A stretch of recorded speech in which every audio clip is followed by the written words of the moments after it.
People pay good money to see this movie. When they go out to a theater, they want cold sodas, hot popcorn, and no monsters in the projection booth. Everyone pretend podcasting isn't boring. Turn it off. Turn it off.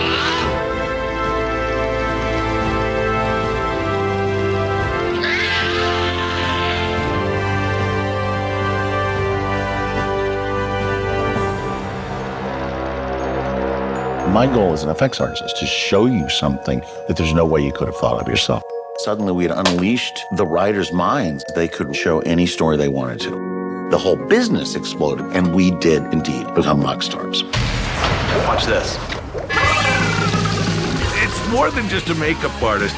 They do practical effects. Do you like to be scared of the movies? Well, apparently you're not alone. 80s horror was a big thing. It was a blast. Horror is so hot, in fact, it's even gained a certain glamour. You ever been watching a movie or commercial? You found yourself wondering how they do that. Steve Johnson creates the monsters.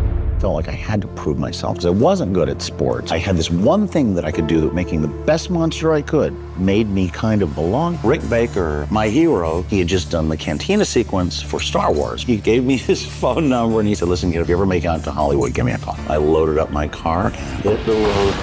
We're just a bunch of kids. We don't know how to do this because it's probably not possible in the first place. They come out of the woodwork. They're so strange. If they didn't have this thing to do, they'd probably be working in a gas station.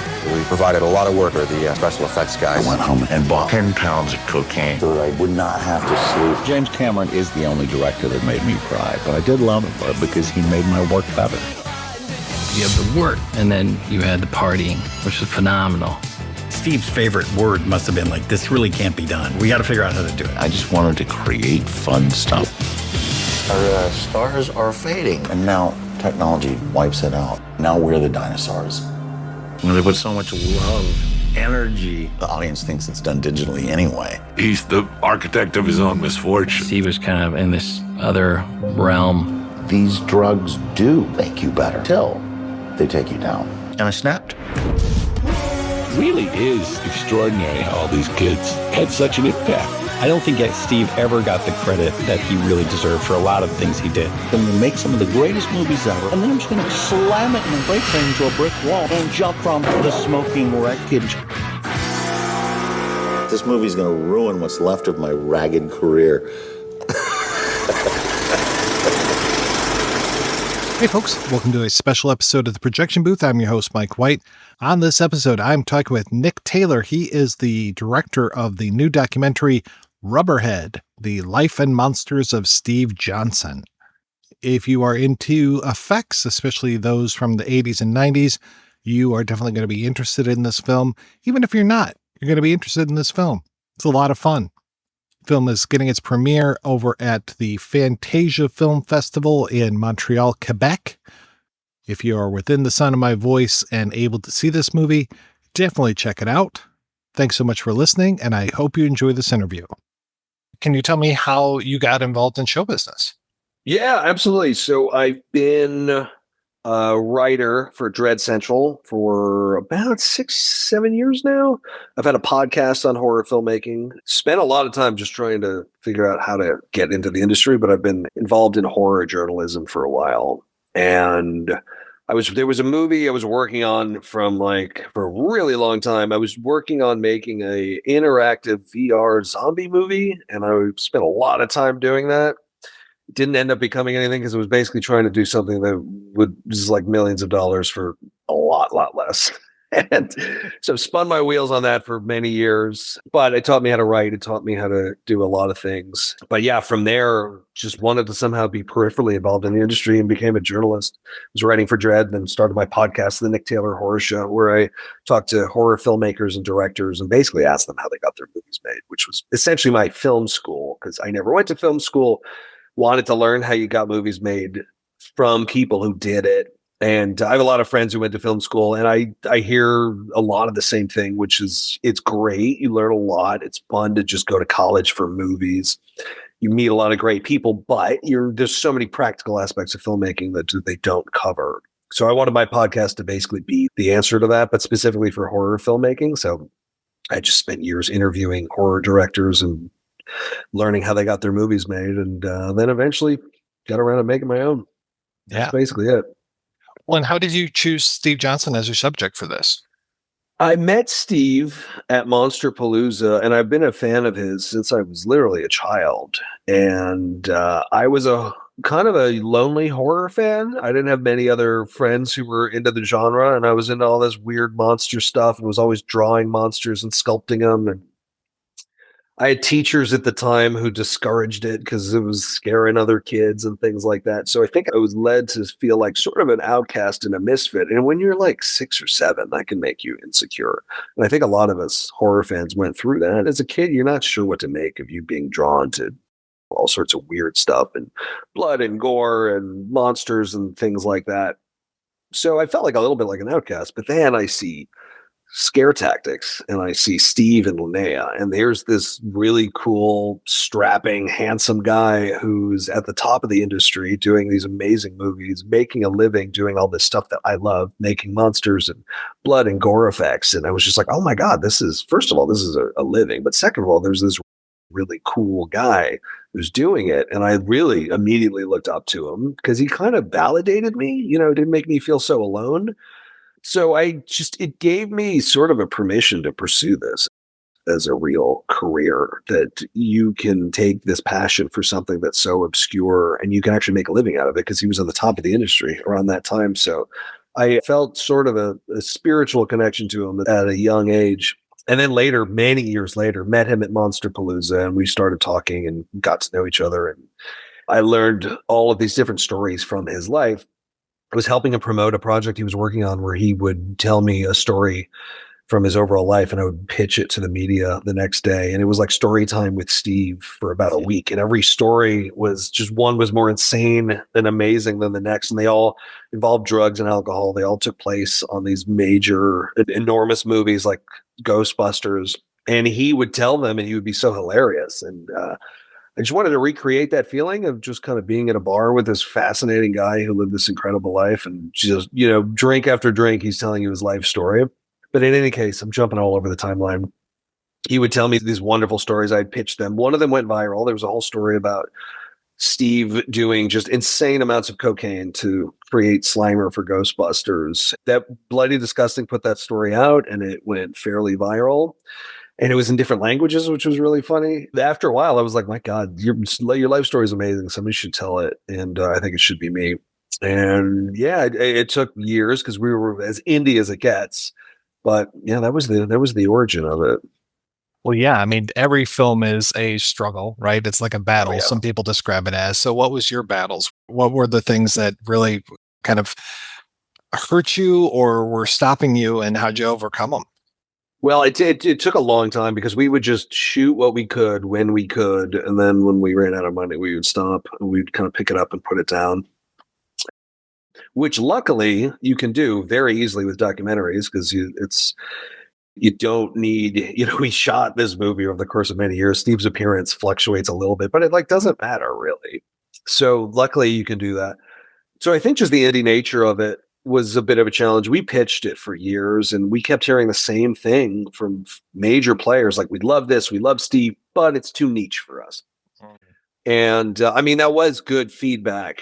But from day one, I did want to make something that wasn't niche, that didn't feel like a fan documentary, that felt more like an actual dimensionalized portrait of an artist, albeit a troubled one in this case, but also an exploration of this history of practical effects. I wanted the movie to stand on its own 2 feet as a compelling character study, but also be something that was fun and really amusing for horror and effects fans as well. But yeah, I think so. Those are the challenges. Documentaries are incredibly complicated. I had no idea they were this complicated. I mean, usually when you're shooting a narrative feature, you shoot it and you edit it. There's always more to it, of course. There's reshoots and there's complexities and difficulties. But with a doc, you shoot all of this stuff and you keep shooting. You don't know when to stop shooting. You keep discovering new material. There's all this endless amounts of archival that you can rabbit holes you can go down. So you have just all of this material and you have to somehow put a puzzle together. And there's always something you don't have. There's always something you don't know that you don't have. And it's definitely complex. So I think navigating that was certainly a challenge. Well, how was Steve to work with as a documentary subject, and was he open to being a documentary subject? I mean, we had a lot of fun. He was a lot of fun. I think I kept saying, like, one of my jokes was the reason this is taking so long is because I don't want it to end because it's just so much fun to work on. And luckily, he's very self-effacing. He doesn't shy away from talking about anything, really. He would just very easily talk about the drugs and debauchery and absolute insanity, but also be really honest about bridges that he's burned and things he's done wrong and stuff like that. And I think he's just had a lot of time to reflect, and he's very honest, which I think is one of the things that I was very refreshed by. But it was a lot of fun. It was definitely a lot of fun. Well, you talked about your podcast and how that was kind of like your film school by talking with all these people. What lessons from that were you able to apply to this doc? With every episode I would do with a director, I would summarize like the key learnings that I got at the end of every episode. Like, here's what we learned today. And I think over time, these lessons just, especially me going through the exercise of listening to them again and then coming up with internalizing and then externalizing what were the key lessons learned here, really helped ingrain directorial sensibilities into my head and instinct, which was really good. But I think one of the big things was trusting your intuition, but there's a counterbalance to that. Like, you do have to trust your intuition, but you don't want to fall in love with your own voice too much either.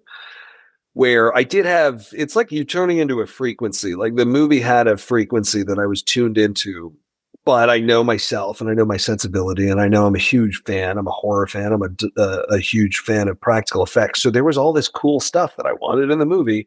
That luckily, I had a wonderful editor, Joe Krings, who is not a horror fan, and he's a cinephile and an incredible editor, and he was able to keep things very objective.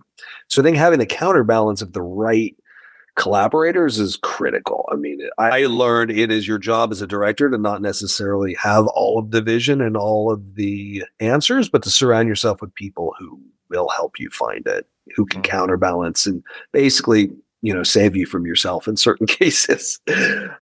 Just working with people who can counterbalance you in that regard was a really big lesson.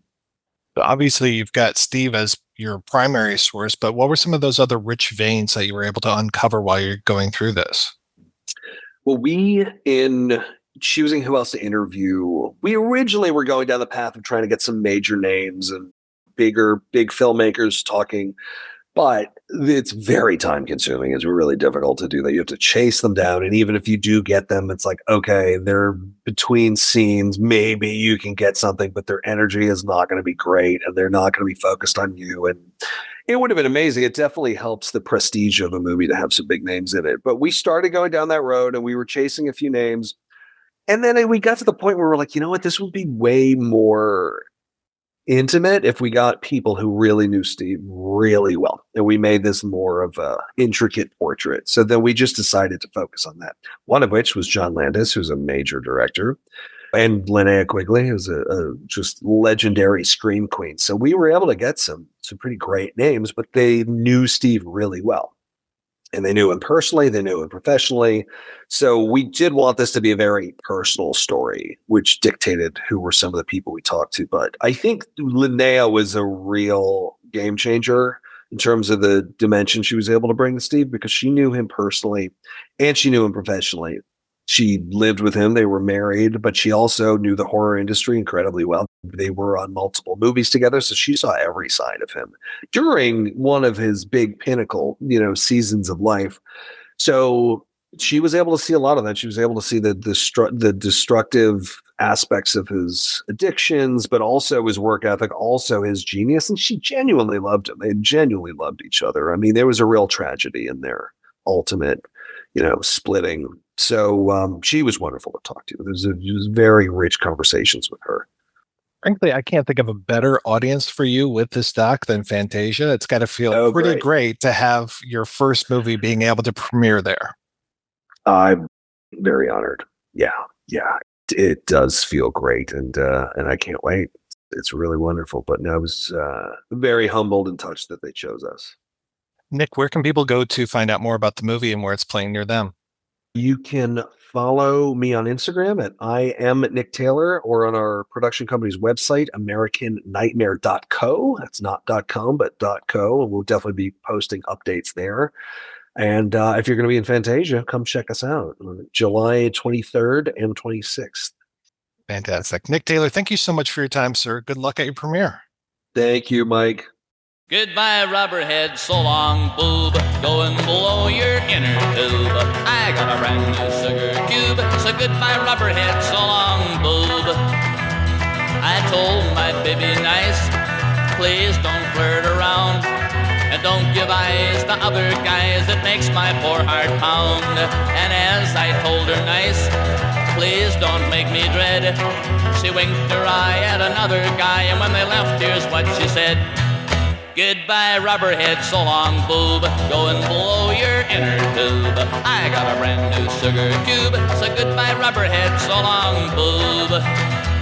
I phoned my baby twice to say she hurt me bad, and ask her when she's free again to make my poor heart glad. Oh yes, I phoned her twice, and as with her I pled. She left me alone on the buzzing phone with the memory of what she said. Goodbye, Rubberhead, so long, boob. Going below your inner tube. I got a brand new sugar cube. So goodbye, Rubberhead, so long, boob. Well, I was feeling kind of bad around that time, and well, I took some good advice, and I met me another girl, and just to walk with her one block, it sets my heart to whirl. And when we met my ex, well, did her face get red? She must have burned at the way I turned my nose up in the air and said, goodbye, Rubberhead, so long, boob. Going below your inner tube. I got a brand new sugar cube. So goodbye, Rubberhead, so long, boob. Goodbye, Rubberhead, so long, boob. So long, boob. So long, boob, boo, boo, boo, boo, boo.